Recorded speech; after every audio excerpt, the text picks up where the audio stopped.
internet kweri olwaleero ejja kubaako enkya, ejja kubaako luli, sirina yaŋŋambye. Ndowooza omukulu omumuwulidde naye vidiyo yonna angikulisidde mu maaso ogenda kubeera ng'ogyerabirako obunkenke bwo bweyongedde hamwe State House wamu ne mu UCC. Ogenda kubeera ng'oginyonyoka vidiyo ngikuletedde mu maaso awo. His Excellency Robert Kyagulanyi kugambye abasekeredde batya. Vidiyo eno ogenda kubeera nga oginyumirwa naye nga tetunagendayo nyongera okujjukiza gimpereka like bw'oba omaze subscribe nga weegette ku mukutu gwaffe guno. Olunaku olwaleero nga benkugambye omukulu akulira UCC avuddeyo ne yeekubira omulanga n'agezaako okubeera nga intimidating His Excellency Robert Kyagulanyi indirectly era gwe omugezi gwe bikaasa okubeera nga okitegeera. Avuddeyo nategeeza eggwanga Uganda n'agamba nti no ye tatidde beat chat ya Bobi Wine. Mujjukire bulungi eno beat chat yo nkambwe muko era abazungu be bajwa His Excellency Robert Kyagulanyi. Njagala osooka omuwulirize ongambye buno si butiitizi oba just ali mu kubeera nga yeekaza. Internet kweri olwaleero ejja kubaako enkya, ejja kubaako luli, sirina yaŋŋambye ti internet eveeko. Mbagambye nti abantu abasobola okuŋŋamba nti internet eveeko n'empuliriza n'enkola assessment n'endagira eveeko bali basatu. Mmwe ba consumer betuweereza muyinza okugamba nti abaaye internet ereese obuzibu. Ba operators bannannyini makampani ago oba gavumenti kwabo abasatu teri yaŋŋambye mukaama oba loudly oba officially nti neeteeketeeka okuggyako ki internet. Kati nganze sisobola kudda wano nga regulator nemba speculative ti internet egenda kola ki egenda kuvaako.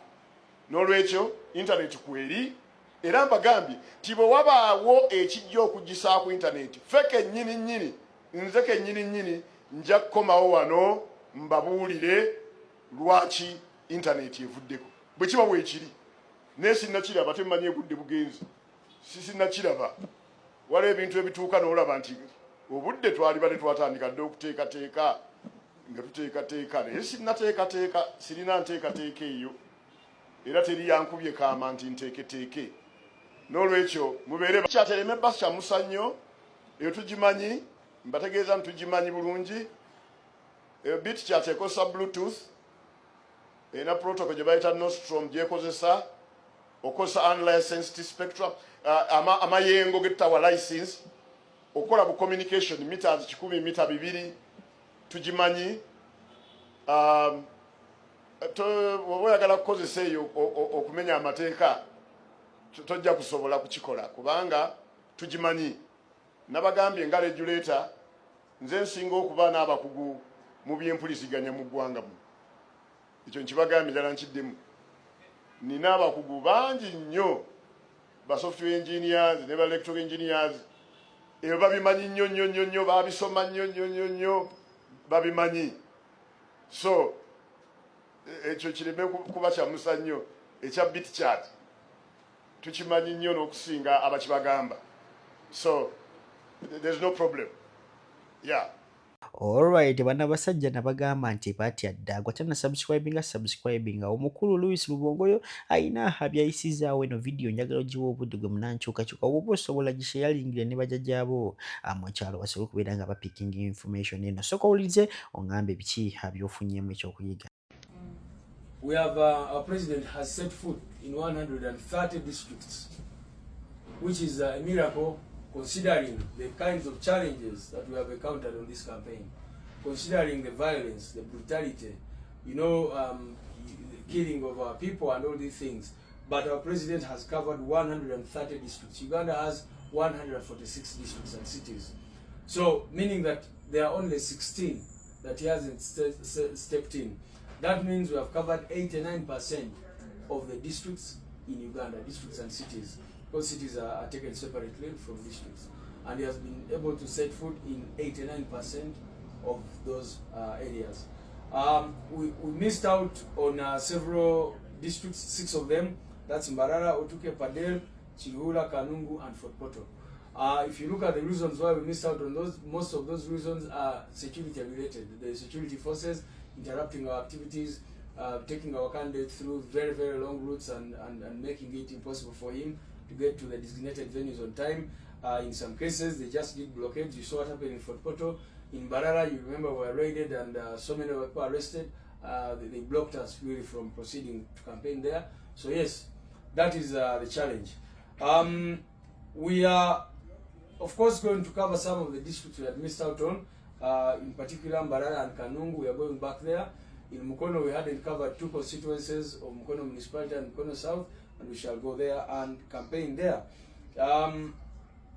Then, in terms of coverage, of course, you people have seen that we've been covering sometimes 2 districts, sometimes 3 districts, and we really, really appreciate our teams for doing. Ngawe nabagambye olutalo mu NRM ate mulooza si kikubo atakabya amaziga leero mu kooti. His Excellency Robert Kyagulanyi yagamba everyone will receive his or her portion. Ndowooza ono ye portion ye olunaku olwaleero asobodde kubeera ng'agifuna mu full swing. Njagala osooka omuwulirize oba oseka gw'amanyi naye ng'ebyaddala abana abasajja batulugunyiza nnyo Abannayuganda. Justice Abodo has chosen to kill my case.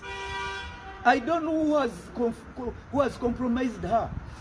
Justice Abodo must tell the country, is this the expeditious handling of the file? Is this her letter and signature? A very good signature. But with poison. She wrote poison. A very, very good signature. A very well-intentioned letter. But with poison. So where can one get justice? Where is the president? I know President Museveni is involved in campaigns, but he remains the president. It is yet another chapter, a dark chapter in the judicial process in this country. We filed our matters on the 10th of December in Masaka Court because that is the jurisdiction within which Zimbabwe falls. We were surprised when, without our complaint, without our seeking of intervention, the principal judge, Her Lordship, Jane Francis Abodo, wrote directing that all matters, appeals arising out of the Electoral Commission rulings should be filed here. They forcefully transferred our file from Masaka, ostensibly to expedite the hearing and determination of all pre-election petitions. Now, to my surprise and to my shock, today is 5th. The elections are only next week, and they want to keep me around because, as you all heard, the judge was not ready for the ruling. But Abodo, the principal judge, what did she mean?